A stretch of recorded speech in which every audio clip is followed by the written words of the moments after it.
This week, the Trump administration said it would stop funding the Arctic Report Card, a longstanding effort to synthesize the latest research about the fastest warming place on Earth.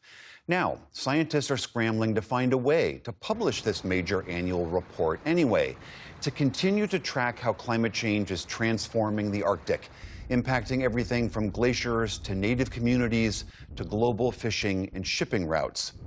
This decision is the latest in a series of moves by the administration to curtail scientific research into the impacts of climate change, which the administration argues is plagued with misinformation and alarmism. For more on what this means, we are joined again by glaciologist Twila Moon. She's been a lead editor of the Arctic Report Card, and she's the deputy lead scientist for the National Snow and Ice Data Center at the University of Colorado Boulder. This conversation is part of our ongoing series, Tipping Point. Twila Moon, so nice to have you back on the program. The administration argues that the underlying research will continue, will not go away, just their support of the synthesis of it into this report. If that's the case, what does it matter if the report goes away?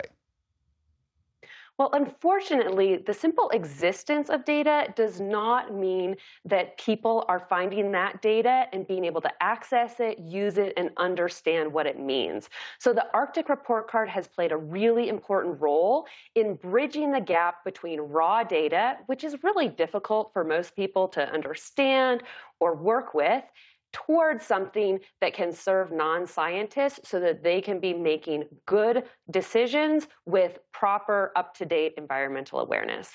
Can we step back for a second and explain why we care about what's happening in the Arctic? Because to many people in the lower 48, they might think this is just a distant place that they'll never go to, and who cares really what happens up there? Why is it going to impact me? Well, what happens in the Arctic does not stay in the Arctic.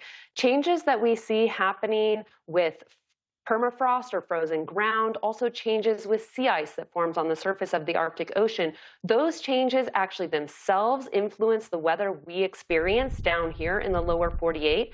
But we can also see, because the Arctic is warming so quickly, we're seeing a lot of increase in geopolitical tensions, an increased attention to security and military activity in the Arctic. And that means that the Arctic has become a U.S. administration priority in regards to paying attention to security, international relations, changes with shipping, and also economic development in the area.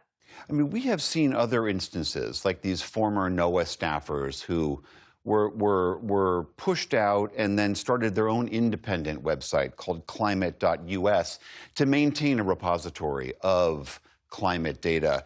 Do you think that that's something that you and your colleagues are going to have to do now, here?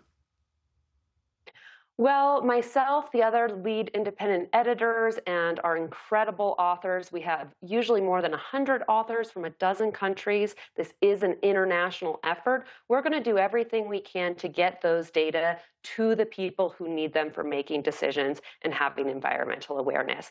But I want to point out that simply being able to do this in another space does not mean that it's going to have the depth, all of the resources and tools that people expect. So there's a real loss in moving this to being something that's no longer supported by NOAA, where we have spent 2 decades building tools, resources, and a really trusted resource for folks. I mean, as I mentioned, and as you well know, the Trump administration has taken other steps like this. They've dismissed scientists who were working on the National Climate Report. They put a climate change skeptic in charge of that document. They've dismantled the preeminent atmospheric research center, NCAR, in Colorado. They've stopped updating the federal database that tracks the cost of hurricanes and floods and things that we know are driven by climate change. The president argues that climate change is a hoax. Members of his administration argue that all of this work is full of alarmism and is just meant to terrify people. As someone who does this benchmark science, how do you respond to that? Well, the Arctic Report Card and all of the science that we're reporting in it is specifically emphasizing direct observations of changes. So this is not a report that is projecting about the future or making inferences about what's happening on the ground. This is a resource that is providing real, accurate, and complete peer-reviewed, trustworthy information about what is actually happening in place. And there's no arguing with reality. It's not a political position, it's a scientific resource. I mean, I know you have spent a lot of time on Capitol Hill talking to legislators and their staff about the importance of this. We have seen in the past pushback by Republicans and Democrats to certain cuts to climate research. What is the argument that you make to legislators, and how do they respond to you when they see substantive cuts like this going on? I think that many representatives really clearly understand how valuable environmental intelligence is for making decisions right now, especially in a world that is changing quickly and giving us many different risks and hazards that we have never faced before.